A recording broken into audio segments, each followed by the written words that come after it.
नाजरीन, आज हम लाम से मुख्तलिफ अल्फाज जो है वो सीखेंगे।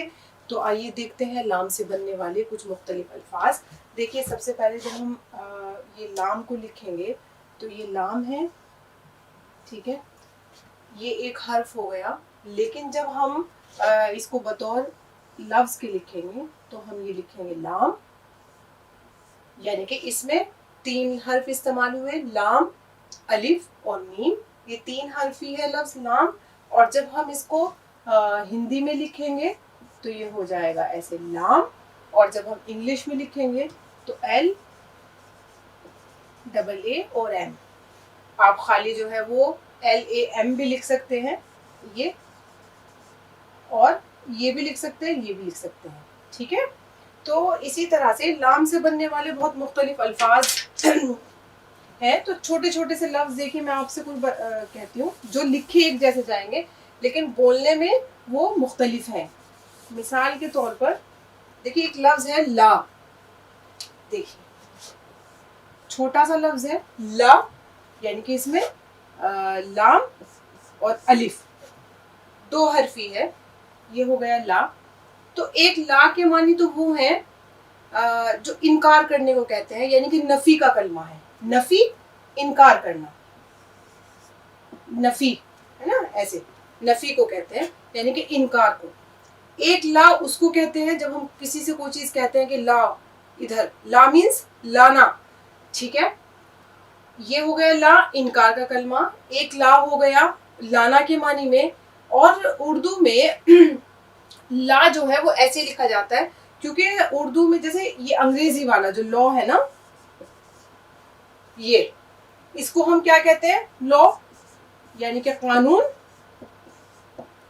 लेकिन उर्दू में जब ये ला लिखा जाता है तो हम लॉ यानी कि एल और वाव नहीं लिखते हैं, क्योंकि हमेशा उर्दू में वाव की जगह अलिफ का इस्तेमाल होता है। तो हम यहाँ पे कहते हैं यही वाला ला। आपने देखा एक ही तरह से लिखा जा रहा है ये, लेकिन अलग अलग है। ला एक नफी करने को, इनकार करने को, उसका कलमा है, ला मीन्स लाना। और एक ला जो है वो ऐसे लिखा जा रहा है लॉ, जिसको हम अंग्रेजी में लॉ कहते हैं, और उसको उर्दू में लॉ को कानून भी कहा जाता है। तो इसी वजह से आप देखते होंगे जैसे हॉल हम जब लिखते हैं अंग्रेजी में ये वाला, तो उर्दू में जो है वो ऐसे नहीं लिखते हैं ये, बल्कि हम अलिफ के साथ लिखते हैं ये ऐसे। तो हर जगह वाव की जगह अलिफ। जैसे नॉक करने को तो अंग्रेजी में तो हम ऐसे ही लिख देते हैं ये, तो अगर देखा जाए तो ये नाक है, लेकिन हम उसको पढ़ नॉक रहे हैं, है ना। तो ये तरीका है उर्दू में। तो ये था। अच्छा, इसी से बहुत सारे शुरू में लगा करके, है ना, बहुत लफ्ज बने, जैसे लापरवाह, ठीक है। लापरवाह यानी कि जो बेपरवाह हो, जिसको किसी की परवाह ना हो, लापरवाह। या लापरवाही यानी कि बेपरवाही। लातादाद, लातादाद भी कहते हैं बेशुमार। ये ला से जिसके शुरू में वो हैं जो लफ्ज बन रहे हैं, लातादाद जिसकी गिनती जो है वो करना मुश्किल हो, बेशुमार, ठीक है। लासानी, तो लासानी हम उसको कहते हैं जिसकी मिसाल मिलना मुश्किल हो, है ना, बेनजीर को लासानी। और इसी तरह से लाजवाब, लाजवाब के 2 मानी हैं। देखिए, यह लाजवाब है ना, एक लाजवाब के मानी तो है खामोश और चुप के मानी, और एक लाजवाब के मानी है कि बहुत ज्यादा बेहतरीन, अच्छा या खूबसूरत के मानी में, जिसको हम देख के कहते हैं अरे बहुत लाजवाब है, इसका मतलब ये है कि बहुत अच्छा है ना। और एक लाजवाब वो है कि मैंने तुमको लाजवाब कर दिया, यानी कि खामोश कर दिया, चुप कर दिया, है ना। तो परवीन शाकिर के नाम से सब वाकिफ हैं जो लोग भी उर्दू शायरी के बारे में जानते हैं। तो परवीन शाकिर का बहुत खूबसूरत शेर है कि मैं सच कहूँगी मगर फिर भी हार जाऊँगी, मैं सच कहूँगी मगर फिर भी हार जाऊँगी, वो झूठ बोलेगा और लाजवाब कर देगा। तो लाजवाब का मतलब यहाँ वो नहीं हुआ कि बहुत खूबसूरत या बहुत उम्दा, बल्कि लाजवाब का मतलब है खामोश करना या चुप करना, है ना। अच्छा, एक लाजवाब जो है ये तो चुप करने के माने में हो गया। एक लाजवाब चूंकि वो बहुत अच्छा, उसको कहते हैं खूबसूरती को या बहुत अच्छे को। तो उसमें देखिए एक और शेर है बिल्कुल खामो लाजवाब है का ही लफ्ज इस्तेमाल हुआ है, लेकिन दोनों का मतलब अलग अलग है।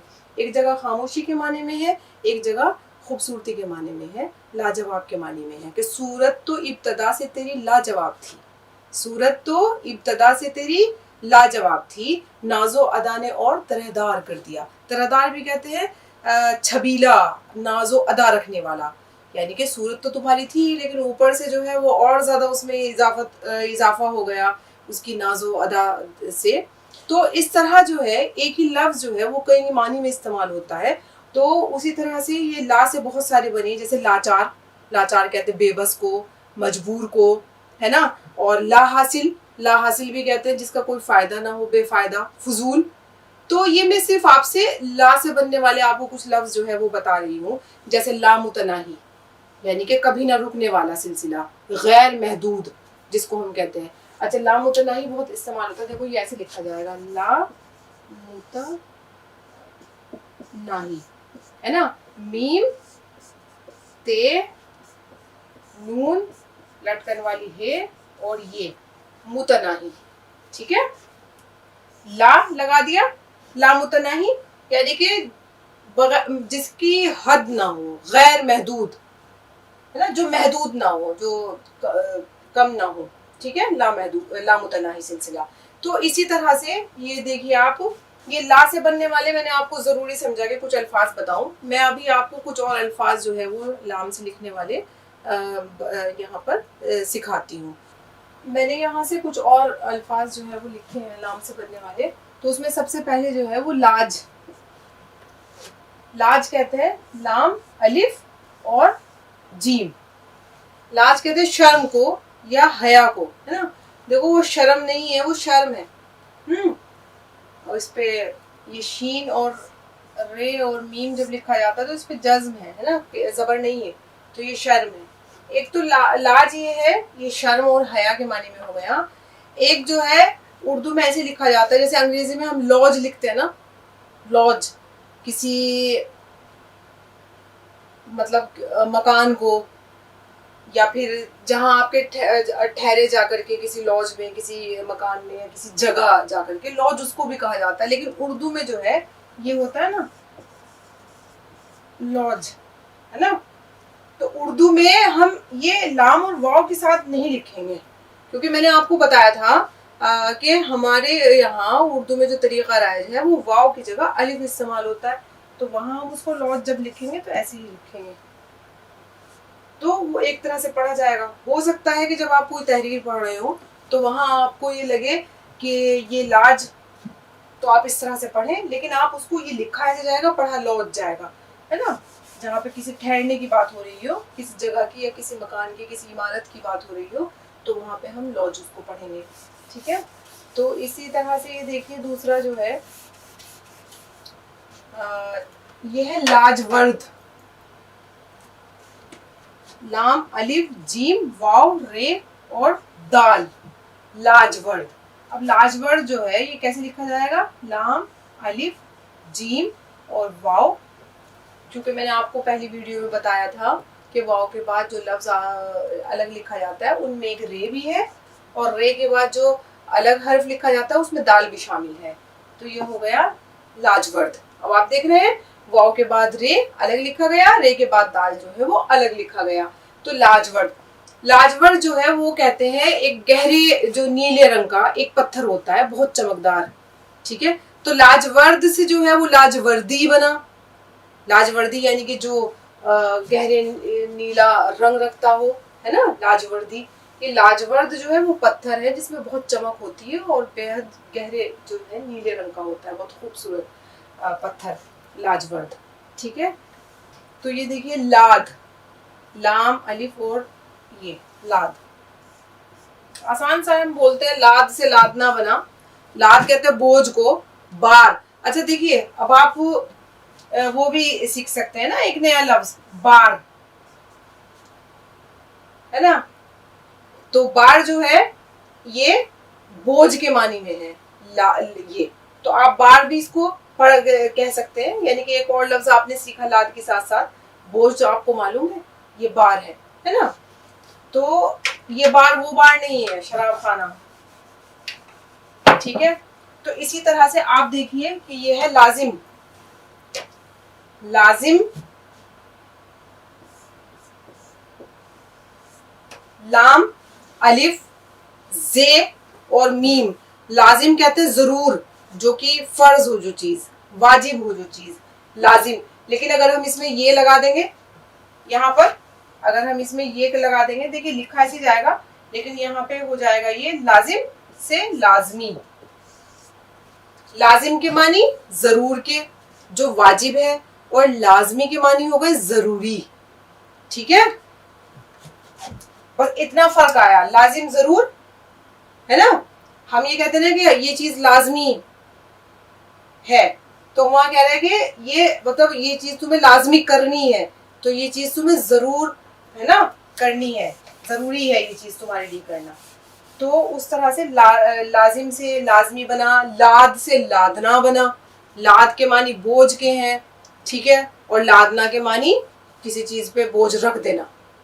کہتے ہیں نا کہ اس پہ یہ سامان لاد دو, تو یعنی کہ بوجھ ہم نے کسی چیز کے اوپر ڈال دیا, بار جو ہے وہ کسی چیز کے اوپر ہم نے ڈال دیا ہے. تو لاد سے لادنا, لازم سے لازمی. ٹھیک ہے, اسی طرح سے یہ دیکھیے لاغر. لام الف غین, غین غین نہیں اس کو کہیں گے, پہلے بھی بتایا تھا غین اور رے. تو جب ہم اس کو ملا کر کے لکھیں گے لام الف غین اور رے, لاغر. اس کو کہتے ہیں لاغر, اس کو کہتے ہیں دبلا جو ہو, دبلا پتلا, بالکل کمزور ہے نا. تو یہ لاغر ہو گیا یعنی کہ کمزور. اور اگر ہم اس میں یہ لگا دیں گے, دیکھیے یہ تو لاغر ہو گیا. اسی طرح سے بالکل جیسے لاد سے ہم نے لادنا بنایا, لازم سے ہم نے لازمی بنایا. اب جب ہم لاغر ہے تو ہم یہ بھی تو کہتے ہیں کہ بہت لاغری. تو اب اس میں یہ لگا دیں گے تو لاغر تو ہے نا وہ کمزور, اور لاغری جو ہے وہ کیا ہو گئی, کمزوری. ٹھیک ہے, تو اب یہ دیکھیے یہ لفظ لاف. آپ نے سنا ہوگا, ہمیں چاہے اس کا مطلب نہ معلوم ہو, لاف مارنا ہے نا, یعنی کہ شیخی کرنا, ڈینگ مارنا. لام الف اور فے, لاف. لاف کے معنی ہے شیخی کے, ڈینگ بڑائی, لاف. اچھا یہ دیکھیے یہ لاف ہو گیا. یہ ہے لب. لب, لب جو ہے لام اور بے دو حرفی ہے, اور آپ اکثر سنتے ہیں لب جو ہے وہ ہونٹوں کو بھی کہا جاتا ہے, لب جو ہے وہ کنارے کو بھی کہا جاتا ہے نا. جیسے لب دریا ہم کرتے ہیں نا, لب دریا. دیکھیے لب جو ہے وہ ہونٹ آپ کو معلوم ہے, ٹھیک. جیسے میر کا ایک شعر ہے کہ نازکی اس کے لب کی کیا کہیے, کہ پنکھڑی گلاب کی سی ہے. ٹھیک, اب اگر ہم یہاں کہیں یہ اضافت ہم یہاں لگا دیں لب دریا, اور یہاں ہم لکھ دیں دریا, تو یہ لب پہ ہم نے نیچے زیر لگا دیا, کیونکہ یہ جو اضافت ہے یہ اس کا معنی دیتی ہے کاکی کے. تو جب ہم نے یہاں لب دریا لکھا تو اس کا مطلب ہو گیا دریا کا کنارہ. ٹھیک ہے, کیونکہ میں نے بتایا کہ لب ہونٹ کو بھی کہا جاتا ہے اور کنارے کو بھی کہا جاتا ہے. اب لب دریا, اسی طرح سے ہم یہ کہہ سکتے ہیں لب بام. اب دریا ہٹا کر کے ہم یہاں پہ یہ بام لکھ سکتے ہیں, بے الف اور میم, بام. بام کہتے ہیں چھت کو, ہے نا. لب بام چھت کا کنارہ, سمجھ رہے نا. دیکھیے یہ لبے اور بام, تو یہاں پر ہونٹ کے معنی میں استعمال نہیں ہو رہا ہے, یہ دریا کا کنارہ ہو گیا. اور اگر ہم یہاں لب بام لکھ دیں گے تو یہ ہو گیا چھت کا کنارہ. ٹھیک, اور اگر ہم اس کو یہاں لب لکھا ہوا ہے, کوئی اضافت نہ لگائے, اور ہم لکھ دیں لب بستہ, جیسے بے سین تے اور لٹکن والی ہے, لب بستہ. لب بستہ کہتے ہیں جس کا منہ بند ہو. ٹھیک ہے, لب بستہ یعنی کہ منہ جو ہے وہ بند ہونا, تو اس کو ہو گیا لب بستہ. دیکھیے لب بام جو ہے وہ چھت کا کنارہ, بام چونکہ چھت کو کہتے ہیں. ٹھیک, تو یہ لب تو کتنا مطلب لب ہونٹ کے معنی میں بھی, لب کنارے کے معنی میں بھی ہے, تو جس کے استعمال میں نے آپ کو بتائے. اچھا یہ ہے لاحق. لام الف اور بڑی ہے اور قاف, لام الف اور بڑی ہے اور قاف, لاحق ہے نا. लाहिक कहते हैं पैवस्ता होने को, घिरे हुए होने को। जैसे हम बोल देंगे इस बीमारी में हम लाहिक हो गए, यानी कि इसमें घिर गए, हम इससे वाबस्ता हो गए, इसमें पैवस्ता हो गए, है ना, जुड़ गए इससे, लाहिक। तो या ये सदमा लाहिक हो गया, यानी कि इस सदमे में मैं मुब्तला हो गया, या इस सदमे में मैं घिर गया, तो इस तरह ये इसका इस्तेमाल होता है लाहिक। तो अब दूसरा देखिए, ये है आप अक्सर सुनते हैं, बेदी का बहुत मशहूर अफसाना है लाजवंती, उसके ऊपर आपने सीरियल भी देखा है, और है ना वो बना है, उसमें पूरा अफसाना है, सीरियल्स बन चुके हैं काफी। तो लाजवंती, लाजवंती वैसे छुई मुई का जो पौधा होता है, जिसको हाथ लगाओ तो वो कुमला जाता है, मुरझा जाता है, उसको कहा जाता है लाजवंती। तो देखिए लाम अलिफ जीम वाव नून ते और ये लाजवंती। तो लाजवंती ये ऐसे लिखा जाएगा, लाजवंती। तो एक इस्तेमाल तो ये हो गया कि लाजवंती जो है वो छुई मुई के पौधे को कहा जाता है, यानी कि बहुत ज्यादा जिसके जो नाजुक हो, है ना, जिसको हाथ लगाने से वो कुमला जाए या मैला हो जाए। लेकिन एक मानी इसके जो है वो पाक दामन के भी है ना, यानी कि पाक दामन लाजवंती के। तो इस तरह से हर लफ्ज जो है वो अपने दोहरे मानी रखता है। तो यहाँ हमने ये लफ्ज जो है वो सीखे, अल्फाज मुख्तलिफ।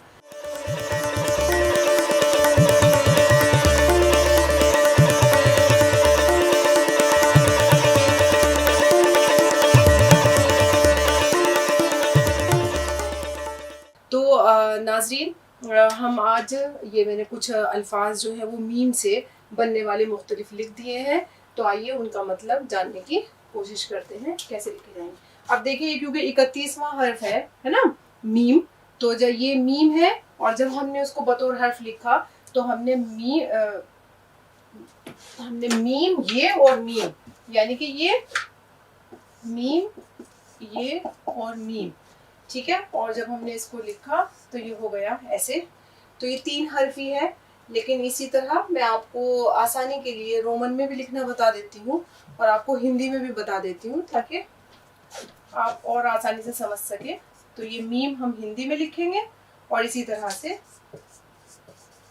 अंग्रेजी में हम मीम, है ना, MEEM मीम। और ये मीम हमने इस तरह से रोमन में लिखा। तो इससे सबसे पहला जो लफ्ज मैंने यहाँ पे लिखा है वो है माबाद, है ना, माबाद, मीम अलिफ बे आइन और दाल। अब देखिए, जब हम इसको बोलते हैं तो अक्सर जो है आइन की आवाज जो है समझ नहीं पाते हैं और हम बाद उसको कह देते हैं, लेकिन वो बाद है ना, आइन की आवाज है, माँ बाद। तो माँ बाद, ठीक है। माँ बाद के मतलब है पीछे आने वाला, यानी कि पिछला जो गुजर गया, माँ बाद, ठीक है। इसी तरह से ये देखिए, माँ बैन, मीम अलिफ बे ये और नून। अब जिन लफ्ज के शुरू में जो माँ लगाया गया है वो मैंने काफी अल्फाज जो है वो यहाँ पर लिखे हैं, ताकि आपको उनका मतलब जो है आसानी से समझ में आ सके। तो माँ बैन, मीम अलिफ बे ये नून। अब माँ जो है वो 2 हरफी है, बे और ये और नून बैन 3 हरफी है। तो ये 5 हरफी हो गया, और ऊपर 1 2 3 4 5, अपनी आसानी के लिए भी आप उसको काउंट कर सकते हैं। देखिए छोटा सा लग रहा है, लेकिन ये भी 5 हरफी है। तो माबैन कहते हैं कि दरमियान को, बीच को, ठीक है। माबैन हम ये कहते हैं ना कि यानी कि जो चीज बीच में हो, माबैन दरमियान, बीच। तो इसी तरह से ये माँ सब में कॉमन है। देखिए ये है मातहत, यानी कि किसी के नीचे, किसी के जेरे निगरानी काम करना। हम कहते हैं ना कि हम उसके मातहत है, यानी कि हम उसके अंडर में काम कर रहे हैं, उसके नीचे काम कर रहे हैं, जेरे हुक्म, ठीक है। अब ये देखिए माँ तहत। अब ये तहत में जो है हम लटकन वाली है नहीं लिखेंगे, बल्कि ये बड़ी है मातहत, ते बड़ी है और ते दोनों जगह ते का इस्तेमाल हुआ है, तो ये कहीं नहीं है मातहत। मातहत कहते हैं जेरे हुक्म या फरमान के नीचे, या किसी है ना, या ताबे जो किसी के नीचे अंडर काम कर रहा हो, मातहत। तो अब ये देखिए माजरा, मीम अलिफ जीम रे अलिफ, माजरा। अब आप कहते नहीं है अक्सर کہ یہ ماجرا کیا ہے نا. ماجرا یعنی کہ جو واقعہ ہے یا جو واردات ہے یا کوئی ہے, اس کو بھی کہا جاتا ہے سرگزشت کو یا حالت کو یا کیفیت کو بھی کہا جاتا ہے ماجرا. تو ماجرا جو ہے, دیکھیے غالب کا بہت مشہور شعر ہے نا کہ ہم ہیں مشتاق اور وہ ہے بیزار, یا الہی یہ ماجرا کیا ہے. بہت سب کو معلوم ہے, بہت مشہور شعر ہے غالب کا. تو اسی طرح سے آپ دیکھیے یہ ماحول, میم الف بڑی ہے واو اور لام, ماحول. تو ماحول کس کو کہتے ہیں؟ ماحول کہتے ہیں ہمارے جو گرد و پیش آس پاس جو چیزیں ہیں اس کو ہم کہتے ہیں ماحول, ہے نا. جو کچھ ہو رہا ہے ہمارے گرد و پیش میں آس پاس میں اسے ہم کہتے ہیں ماحول. اور یہ دیکھیے آپ, یہ ہے ما سوا, ہے نا. یہاں بھی ماں ہے, یہ سب اسی طرح کے میں نے لفظ لیے ہیں جن پہ ماں آ رہا ہے اور اس سے کچھ نہ کچھ لفظ جو ہے وہ بن رہے ہیں. اور ماں سوا جو کہتے ہیں اس کے علاوہ, دیکھیے ماں سین واو اور الف, میم الف سین واو اور الف, سین کے نیچے زیر, ماں سوا یعنی کہ اس کے علاوہ, ٹھیک ہے. علاوہ ازیں, یہی مطلب ہوا, اس کے علاوہ بھی اس کو کہتے ہیں, علاوہ ازیں بھی اس کو کہا جاتا ہے, ٹھیک ہے, ماں سوا. اب یہ دیکھیے یہ ہے مافوق, میم الف فے واو اور بڑا قاف, مافوق,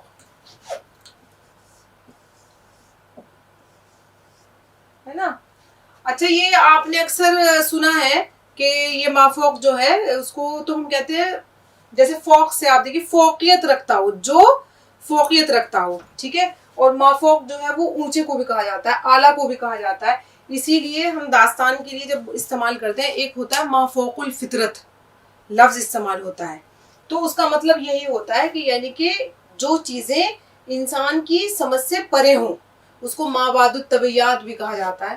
کیونکہ پہلے زمانے کا جو لٹریچر جو پروڈیوس ہوتا تھا یا لکھا جاتا تھا تو اس میں جن کی, پریوں کی, جادو کی اور اس طرح کا, مطلب جو چیزیں آدمی کی سمجھ میں نہ آئے, جو بالا تر ہوں چیزیں, ان کو ہم مافوق الفطرت چیزیں بھی کہتے ہیں. مابعد الطبیعیات کا اثر ہے, جادو کا ذکر ہے جو ہماری عقل تسلیم نہیں کر رہی ہے, یا پھر جن کا, دیو ہیں, پریاں ہیں, تو ساری مثنویوں میں مافوق الفطرت عناصر ملتے ہیں, داستانوں میں خوب اس کا وہ ملتا ہے استعمال. تو مافوق سے ہم نے مافوق الفطرت بنا دیا.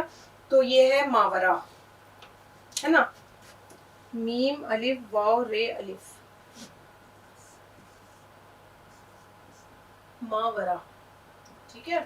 اس کو ہم یہ 1 2 3 4 5 چھوٹا سا لفظ ہے یہ بھی, لیکن 5 حرفی ہے, دیکھنے میں بہت چھوٹا لگ رہا ہے. اچھا رے کے بعد, کیونکہ میں نے آپ کو کچھ بتایا تھا کہ دال, زال, رے, زے اور الف یہ ایسے ہیں جو کسی کے ساتھ ملا کر کے, الف کے بعد آنے والا لفظ ہمیشہ الگ لکھا جاتا ہے نا, اور رے کے بعد بھی. تو اسی لیے رے کے بعد واو بھی ایسا ہی حرف ہے جس کے ساتھ ملا کر کے نہیں لکھتے ہیں, تو ہم نے علیحدہ رے لکھا.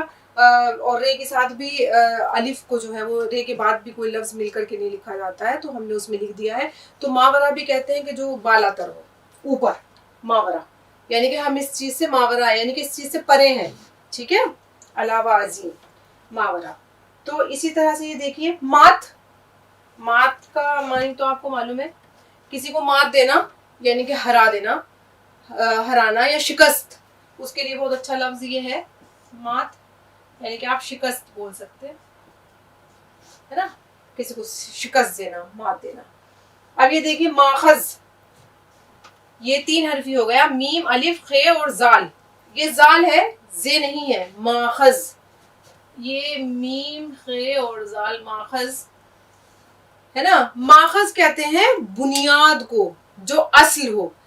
اس لیے جیسے کوئی کتاب ہم پڑھ رہے ہیں یا ہم ریفرنس جب دیتے ہیں تو ہم کہتے ہیں کہ اس کا ماخذ کیا ہے, یعنی کہ اس کی بنیاد کیا ہے, اس کی جڑ کیا ہے, اصل کیا ہے, ٹھیک ہے, ماخذ.